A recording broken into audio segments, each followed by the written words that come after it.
Hey there, gang. Hope everybody's having a fantastic week so far. You've got Forrest here going solo tonight. There won't be any Matt. Unfortunately, a 4-3 loss to the Senators tonight for the Wings. Just the latest letdown in another sad and unfortunate March. We're going to get into it tonight. Can't wait to talk about it. Turn up your volume. Because you're about to listen to The Sick Podcast. Hockey Town Hangout. Brings it in, scores! Oh, his first NHL goal is a beauty! The sickest Detroit Red Wings podcast. It's gonna be sick. Gosh, where to start? Another loss in the month of March. Another loss in a key, important time of the year where, the Wings need every point they can get, especially when you start off and are like one of the bottom 4 teams in the NHL to start the season. You have to win every single game that's possible. I am encouraged by the fact that the Wings actually came back and made it appear on the final score that it was a close game, dropping 4-3 to the Senators. I appreciate them fighting back hard, but gosh, when you start off and your starting goaltender is giving up 3 goals on 10 shots, like, you're not going to win too many hockey games like that, unfortunately. And I don't want to put it all on the goaltender, but the first topic I want to talk about tonight with you gang is the goaltending situation. Now, this is year 2 where we've had 3 goaltenders on the team. Right now, it's Lyon, Talbot, and Mrazek. Since they sent Kosa down, Kosa was brought up for the game earlier in the week due to, I think it was Lyon going down with an injury. So they brought Kosa up, they sent him back down, and they're still carrying 3 goaltenders. In football, there's a saying, if you have 2 quarterbacks, then you have none. I think that's super applicable here. If you have 3 goaltenders, then you have none. What are we doing at this point? Like, this is season 2 of us rolling with 3 goaltenders, having a lineup that is softer than 2-ply. I mean, how is it that every single time we play the Senators, who are not a high-skill team, they are just a wear-you-down, physical brand of hockey, why do we always play so scared? Why is Austin Watson not dropping the gloves with someone? Why does Simon Edvinsson have to drop the gloves with Brady Tkachuk? Why is Tim Stützle being such a baby back bitch backing up from that fight? Like, I understand that Brady Tkachuk is an enforcer, power forward, the captain of their team, someone that you have respect for, but to see Stützle get up in Edvinson's face and all this stuff and then back up like a baby back bitch and then Tkachuk drops the gloves, I don't think I've ever seen anything like that. I think, unfortunately, that's just kind of a microcosm of today's game in sports in general, but that's a story for another time. As I was saying, the Wings have 3 goaltenders, so really they have nothing. And gosh, I'm going to sound like beating a dead horse here. I'm pretty sure we talk about this every week. Why is Sebastian Kosa not on the roster? Why is he not on the NHL roster and getting meaningful playing time? How much longer do we have to endure below average goaltending from Alex Lyon? Cam Talbot, yes, he came in and had a good effort. What are we doing at this point? Now, I know that for next season, we have Mrazek and Talbot under contract, which, I mean, really pisses me off because there's absolutely zero reason that Kosa shouldn't be on the roster next season, but I think you have to get rid of one of the two. And even if that's attaching, like, a mid-late round pick. I think that's something that you have to do. Kosa, I say time and time again on this podcast, he needs at least 40 starts next season. Another reason why I think Kosa needs to be at the NHL level next season is because Trey Augustine is waiting in the wings. And yes, the Michigan State Spartans lost in the first round of the NCAA tournament. And the only people that think he should stay in East Lansing are Michigan State fans. And, I can respect that opinion, but there is absolutely nothing further for Trey Augustine to prove at the NCAA level. That man has dominated for 2 seasons, and yeah, I'm pretty sure he gave up 4 goals in the game that they lost, but you can't blame that on the goaltender. At the end of the day, hockey is a team sport. Goalies can save games, but at a certain point, they can't save everything. And I think that Sebastian Kosa, needs to go be on the Red Wings roster at the start of next season. I'm not asking him to be the starter. I think Mrazek would be fine as the starter. I would get rid of Talbot in a heartbeat. Kosa needs to be the number 2, and he needs to get 40 games. It should be split 40-40. That way, Augustine can slide into the AHL and get a season or 2 of seasoning while he's down there, the same way Kosa has to, get more used to the AHL, which is kind of like AAA level of speed, skill, because it is quite a jump from college up to the AHL level. And when you're putting up 920 save percentage as freshman of the year last season, like I would assume he was the goalie of the year, being on the regular season and postseason winning Spartans. He has nothing else left to prove in East Lansing, and he absolutely should be in Grand Rapids. I'm not asking him to leave the state. Go over to Grand Rapids. It's only an hour away, but he needs to be over there. He needs to be getting that valuable goaltender time in the wing system, a lot closer of a personal touch. Because the way I see it right now, the Wings' best chance to being a top-notch team is Kosa takes that next step, becomes a stud goaltender, and even Augustine, when the time comes, having a 1-2 punch that on every night, there is no fall off. You have 2 studs in there, and whoever you play, they're going to be awesome, and they're going to give you, a top-notch effort. Because as we all know, the roster has plenty of deficiencies. They're 2-ply soft, but in order for this team to get good, it's going to have to come on the heels of goaltending. Like last year, for example, the Wings' best stretch was when Alex Lyon was standing on top of his head for a month and a half, 2 months.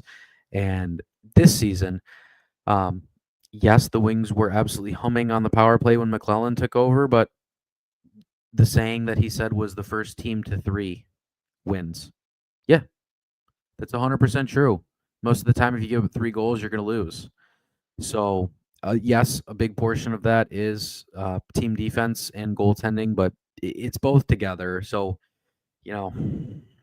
very frustrated by the loss to the Senators, and 4-3, I don't think was very indicative of the way the Wings got absolutely jumped on by the Senators in the first period. And yeah, luckily they were able to come back later. But anyways, next on my list for tonight, Vlad Tarasenko. Yes, he had the 3rd goal for the Wings. It was like 2-3 minutes left. Nice shot. I mean, kind of crazy. Didn't really get it off the ice, I don't think. But they should totally buy him out. I hate to bring up money in the fact that he makes $4.75 million, but this guy looks lost. Like, I just kind of can't even believe it's the same person that was in St. Louis and won a cup. Like, it's just wild how different it is. And like, even from, granted, he was on the top line, he was playing with Barkov last season.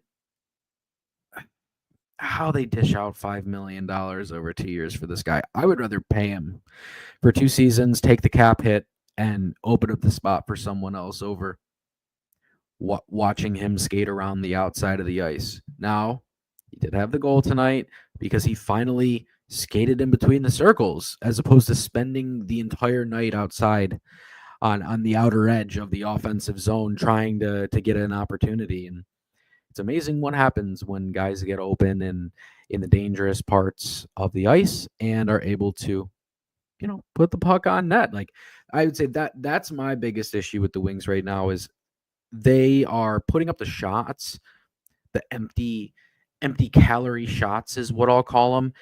How many times a game do the Wings throw the fucking puck off the side of the goaltender from zero angle? Yes, we've seen Patrick Kane, we've seen Dylan Larkin put it in off the goalie's helmet or off their shoulder.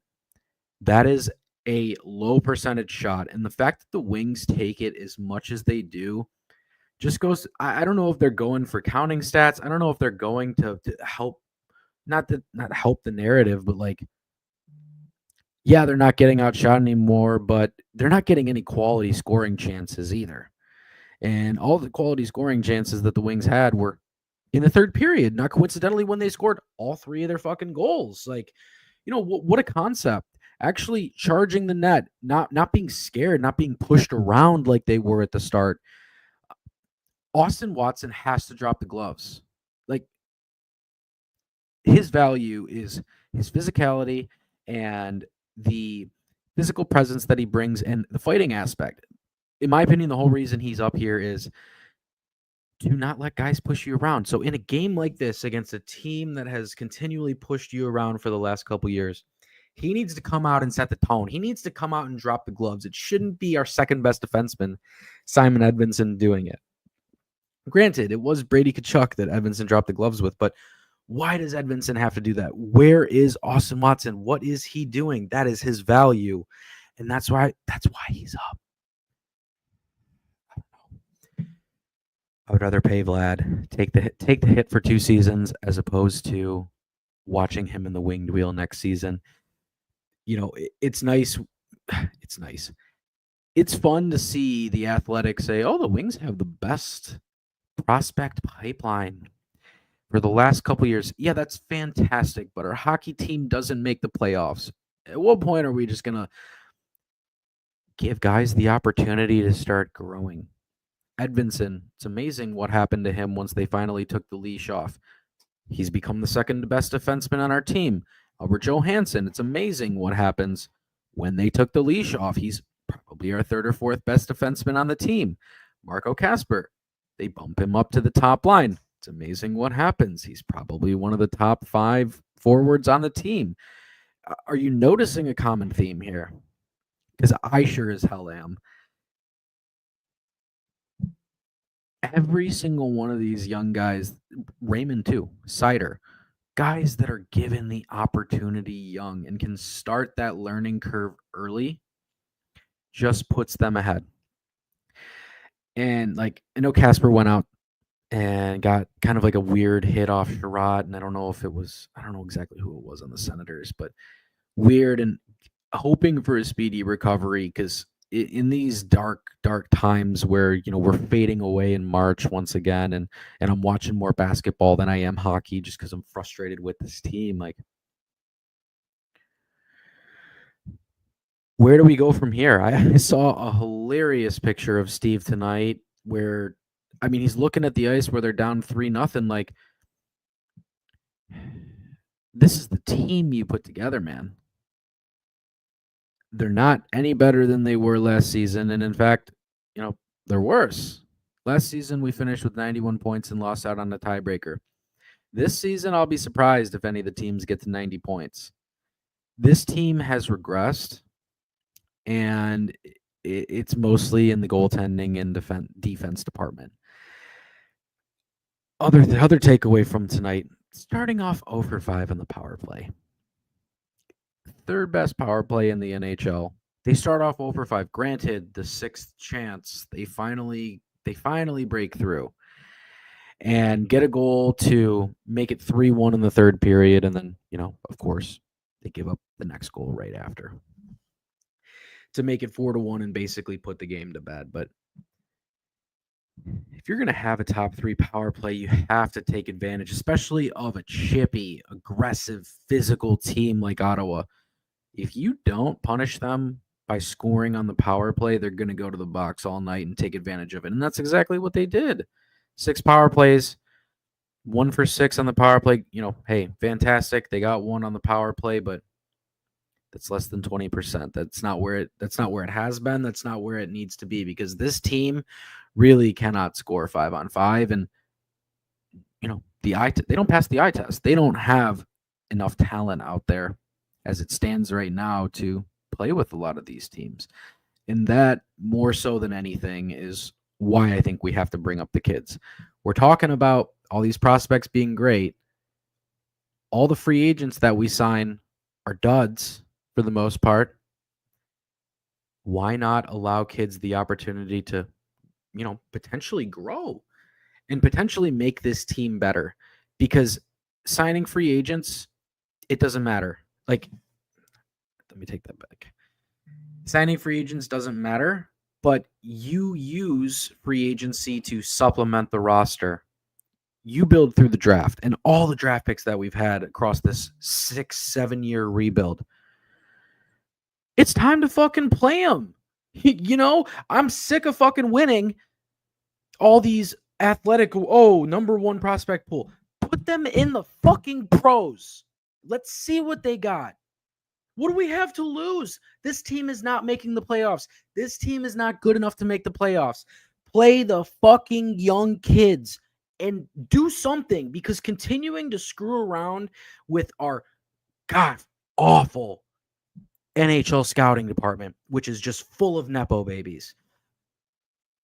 When is it going to change? Steve, if you are out there, if you even give us the time of day, I'm begging you, play the young kids for the rest of the season. You don't have anything to lose.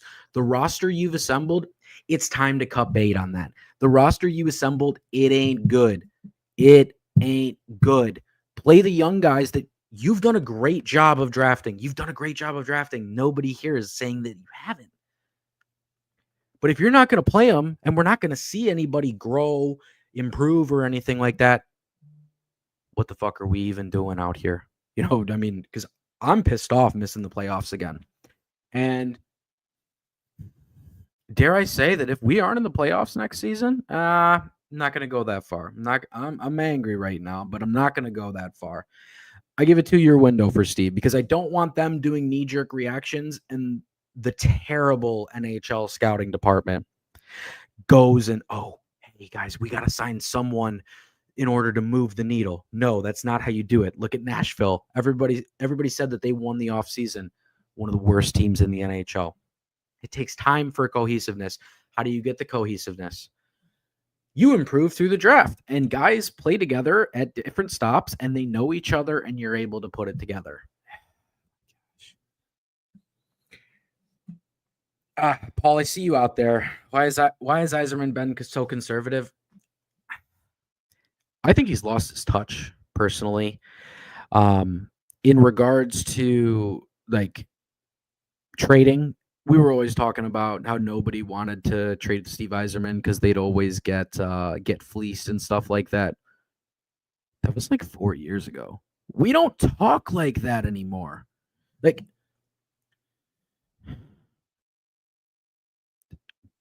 Not to harp too much on Wallman, but trading away Wallman with a 2nd-round pick just to get rid of him, Steve has lost his trading mojo. The drafting is still there. We're not too upset with that, but when it comes to trading, there's only a couple ways to improve your team. It's draft, free agency, and trades. Draft, we're good. Free agency, we suck. Trades, we, for whatever reason, just don't do them anymore. Trade deadline was a couple weeks ago. We were banging on the table.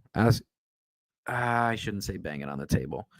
I wanted to stay pat, but if you have an opportunity to get a difference maker, in my opinion, even if it takes giving up one of the young guys, you have a Danielson or something like that, I think you do it for a guy that's a known commodity and is at the NHL level.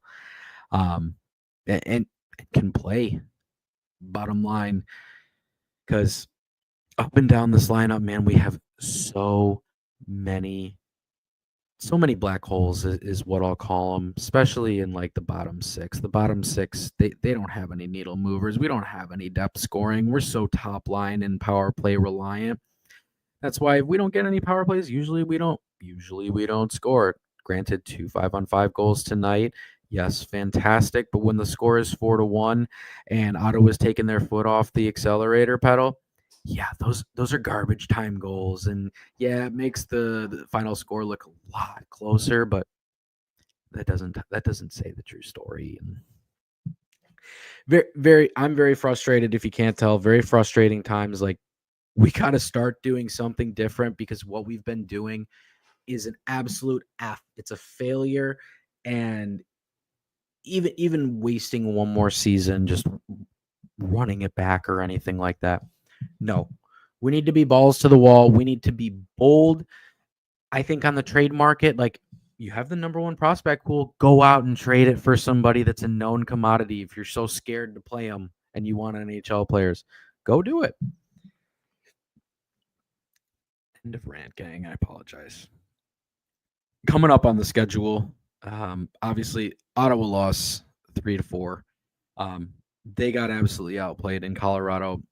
You kind of expect that. Upcoming in the schedule are the Bruins, who are kind of in free fall like we are. And then we've got St. Louis next week and Carolina. I hate to say, I'm expecting a lot of losses coming up. But also, they did fight back in the third period against Ottawa, and even though they have been down in a lot of games, they haven't given up. So I got to give them kudos for that. They at least play for 60 minutes, which isn't something they were doing under Lalonde. But upcoming schedule doesn't get any easier. It's been said many times that we have the toughest schedule in the NHL to close out the season, which is why when you piss away the first 2 to 3 months with an incompetent head coach, you're playing catch up. And even though you're playing well, it's just not well enough because of how poorly you started. Just a couple more weeks in the season, gang. Obviously, I don't know that any of us think they're going to be making the playoffs at this time, but I've already started looking at some mock drafts and stuff, and I'm interested to see, how funny would it be if the one year we're not even in the top 10 for odds and we jump up. I'm just going to put that out into the air right now. Make sure you say your prayers, Wings fans, and ask for some lottery luck, because this is the draft for the Wings to jump up into the top 3 and get one of the 4 studs at the top of this draft. The quickest way for us to turn it around would probably be that, and my opinion, Kosa coming up. So, gang, appreciate you all joining me as always, and on this fired up edition of Hockey Town Hangout. Enjoy the rest of your week. And that's a wrap. Hope you don't miss us too much until next time. Follow the Sick Podcast Hockey Town Hangout on YouTube, Facebook, Google Play, and Apple Podcasts.